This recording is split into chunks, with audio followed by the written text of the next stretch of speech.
Well, for more on the significance of President Biden's visit to Ukraine and Poland, let's bring in former Deputy Assistant Secretary of State Joel Rubin. Thank you so much, sir, for joining our program today. It's great to be with you. Thanks, Francis. Well, first of all, Biden, as you know, is in Poland, marking the anniversary of the conflict. As we mentioned, Poland in particular has provided much of the military and humanitarian support to Ukraine. There's also the economic side that I want to talk to you about. The fact that Poland has taken in a large share of Ukrainian refugees, it's estimated at about 1.5 million, not only taking them in, but also being successful at helping them assimilate into Poland's labor force. Can you give us a sense, Joel, of how that's happened relatively seamlessly in this region? Yeah, Francis, Poland has been a great neighbor to Ukraine, without a doubt, and being a place of refuge for the Ukrainians, the civilians fleeing this unnecessary, unprovoked conflict where Russia invaded Ukraine without any rational provocation.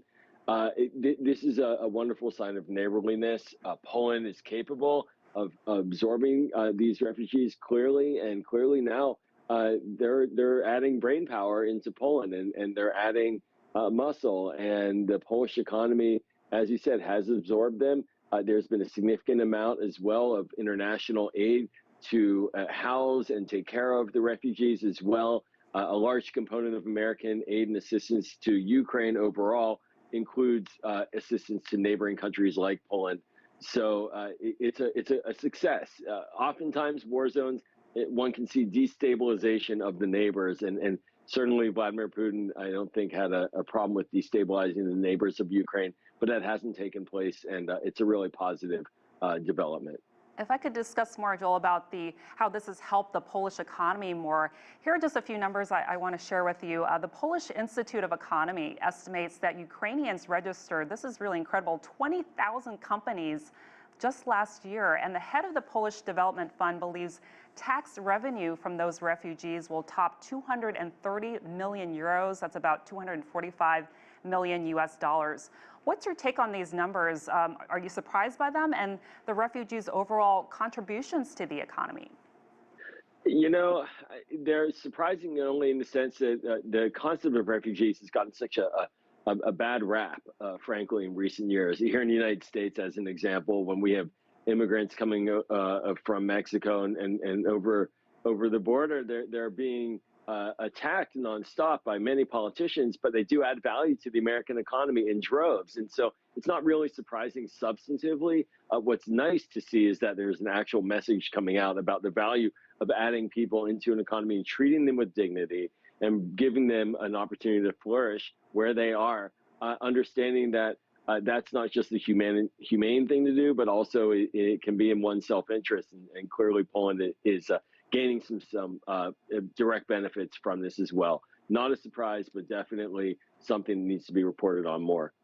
And once these refugees are in Poland, what sectors are they contributing to? For example, we've seen some focusing more on the causes that will help in Ukraine's fight, helping soldiers, for instance. Can you speak on that?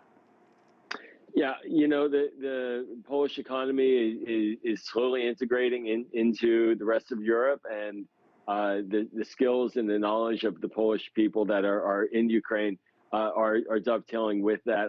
I think that one of the areas that we want to make sure we're looking at as well is in production and in the ability of Polish workers to contribute with their innovation and with this entrepreneurial spirit and technology and gaining access to new markets, frankly, in Poland. For the Ukrainians, that's a real opportunity for them to get into the Western economies that I'm not quite sure they had access earlier. So a lot of opportunities across the board, and not in one specific sector. We've seen over 10 million Ukrainians displaced as well, and it's important to point that out internally, as well as millions of refugees. And so it's going to be a very diverse set of people that do come out of Ukraine and have been coming out. Joel, we have about a minute left. I want to talk about just these refugees, these other refugees that are making their way to other European nations. Are we seeing the same kind of economic impact there as we're seeing in Poland? Yeah, we're certainly not seeing the kind of heartache. We're seeing doors held wide open. We're seeing in the United States as well, Ukrainian refugees coming here and positive contributions being absorbed by the communities. And that doesn't mean they're permanent. That does mean, though, that when they're here, they're being treated with dignity and they're being supported. And so, again, all these neighboring countries, and it's important to note that President Biden, the next day after tomorrow, he'll be meeting with the B9, the Bucharest 9. These are the eastern flank countries of NATO and Romania and other key countries that all are affected by the refugee flows. And they're looking for support, humanitarian assistance. They're getting it. And they're treating these refugees with dignity. And I think we're seeing similar dynamics play out in these countries as well. Joel Rubin, former Deputy Assistant Secretary of State, thank you so much for joining our program today. My pleasure.